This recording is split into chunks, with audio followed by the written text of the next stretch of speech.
দর্শক, আজকের মঙ্গলবার, দোয়াটা শুধু আমার সাথে একবার পড়ে যাবেন। কোথাও লিখতেও হবে না, মুখস্থও করতে হবে না। একবার পড়বেন, দুইবারও না। আপনার গোটা জীবনের জানা অজানা যত গুনাহ আছে সব মাফ হবে।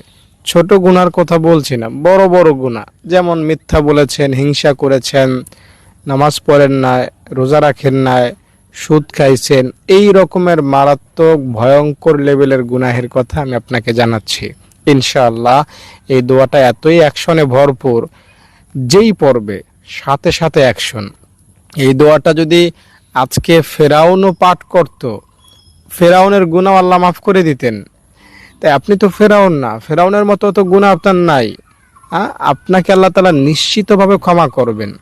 দোয়াটা পড়লেন মানে নিষ্পাপ হয়ে গেলেন, বাবু একদম মায়ের পেট থেকে বের হয়েছেন ওই রকম হয়ে যাবেন।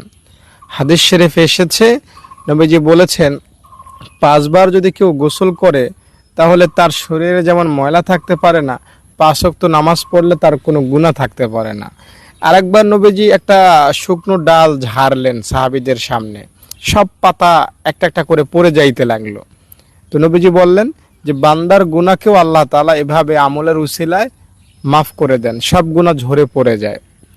আর একটা হাদিসে পাওয়া যায়, সুবহানাল্লাহ, আলহামদুলিল্লাহ, আল্লাহু আকবার কেউ যদি নামাজের পরে 33 বার পড়ে, তো তার গুনাহ যদি সমুদ্রের ফেনা পরিমাণও হয়, কোনো ব্যাপার না, আল্লাহ মাফ করে দেন।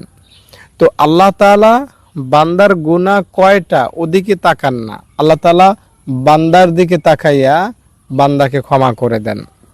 আমি যে দোয়াটা আমি এখন আপনাকে বলবো, বিশ্বাস নিয়ে, ভরসা নিয়ে দোয়াটা একবার পাঠ করবেন, ইনশাআল্লাহ আপনি শিশু হবেন। দোয়াটা আপনাকে বলছি, তার আগে অনুরোধ করব, একটা লাইক করেন এবং কমেন্টে আমিন লেখেন। যারা লাইক করলেন, কমেন্টে আমিন লিখলেন, আল্লাহ তাদের মনের আশা তুমি পূরণ করে দাও, তাদের গুনাহ তুমি মাফ করে